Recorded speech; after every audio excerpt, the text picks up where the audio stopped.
میری بات سنیں جی، اللہ خیر کرے، ویڈیو آپ کو مل جائے گی انشاءاللہ تعالی، ایک بن جو رہی ہے۔ ہمارے ملک میں اور کچھ بنا نہیں بنا، ہم سارے کیمرہ مین تو بن ہی گئے ہیں۔ وہ پہلے نا اس طرح ہوتا تھا کہ کوئی کسی بزرگ سے ملتا تھا تو کہتا تھا جناب دعا کرنا، اب کوئی کسی بزرگ سے ملتا ہے تو کہتا ہے ادھر دیکھا جا ذرا فوٹو لینی ہے۔ او خدا کے بندو، دعا تو رہ ہی گئی۔ پہلے بزرگوں سے ملتے تو کہتے حضرت جی میرے لیے، اب کہتے حضرت جی ذرا امامہ سیدھا کر لو، فوٹو صحیح آ جائے۔ چھوڑے، کوئی فرض کفایہ تو ہے نہیں، یہ تو بڑی مشکل سے علماء نے اجازت دی، اور پتہ نہیں کیسے کیسے ہم قول ڈھونڈ کے لائے، جزیات عموم بلوہ ہے، ابتلا ہے، کیا کہ ہمیں جزیات ڈھونڈنے پڑے اور قوم نے اسے فرض کفایہ ہی بنا لیا ہے۔ آگے پیچھے بات بڑھتی نہیں، خدا را مہربانی۔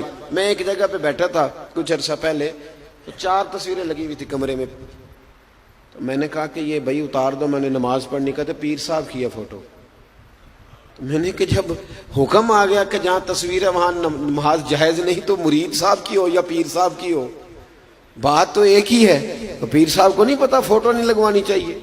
ویسے بھی فوٹو دیواروں پہ نہیں پیروں کی رکھنی چاہیے، پیروں کی تصویر دل میں رکھنی چاہیے، اور ہم نے دل میں سجا رکھی ہے تصویر یار، بس ذرا گردن جھکائی دیکھ لی۔ اتنا شوق، اتنا شوق۔ مجھ سے کوئی شخص پوچھتا ہے نا کبھی کہ فلیکس پہ فوٹو، تو میں کہتا ہوں چھوڑو یار، پہلے فلیکس پہ لگتی ہے پھر معاذ اللہ زمین پہ گرتی ہے، کیا ضرورت ہے؟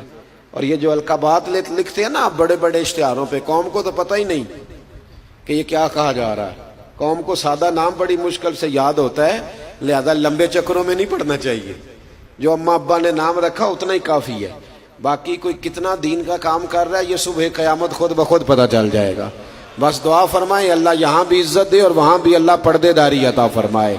میری بات پر ضرور غور کریں اور یاد رکھیں، اپنے بچوں کو بٹھائیں۔ دیکھیں نا حضرت عائشہ صدیقہ سے کسی نے پوچھا، میری بات پہ توجہ کرنی ہے آپ نے، یہ بات آپ نے یاد رکھنی ہے۔ حضرت عائشہ صدیقہ رضی اللہ تعالی عنہ سے کسی نے پوچھا کہ اماں جی کیا وجہ ہوئی کہ آپ مسلمان ہو گئی، کیا سبب بنا آپ کے کلمہ پڑھنے کا؟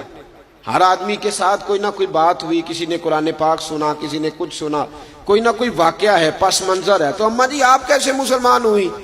جناب عائشہ صدیقہ کہنے لگی مجھے کوئی ضرورت ہی نہیں پڑی کسی واقعے کی، اس لیے کہ میرے ابا جی جناب ابو بکر صدیق جتنی دیر گھر بیٹھے رہتے تھے محمد عربی کی نعتیں پڑھتے رہتے تھے، وہ رسول اللہ علیہ السلام کی تعریف ہی کرتے رہتے تھے۔ مجھے ضرورت پیش، تو کس طرح تیرے بچے کو ضرورت پیش آتی ہے کہ وہ کہیں سے جا کے سیکھے؟ تو کدھر ہے؟ 3 باتوں کی ڈیوٹی ابا جی اور اماں جی کی ہے، نبی پاک نے لگائی ہے۔ حضور نے فرمایا 3 کام کرو، اپنی اولاد کو 3 چیزیں سکھاؤ۔ حضور کون سی؟ فرمایا ایک انہیں اپنے نبی کی محبت سکھاؤ، ایک انہیں اپنے نبی کے اہل بیت کی محبت سکھاؤ، اور تیسرا ماں باپ کی ڈیوٹی ہے، فرمایا اپنی اولاد کو قرآن پڑھنا سکھاؤ، تمہاری ذمہ داری ہے۔ گھر تب بنے گا جب ہمارے بچے رسول پاک سے جڑ جائیں گے، جب ہمارے بچے نبی پاک علیہ السلام کے غلام بنیں گے، جب انہیں حضور کی سنت کا شعور آئے۔ ہماری اماں تو تھینک یو سکھانا فخر سمجھتی ہے، بیٹے تھینک یو بولو۔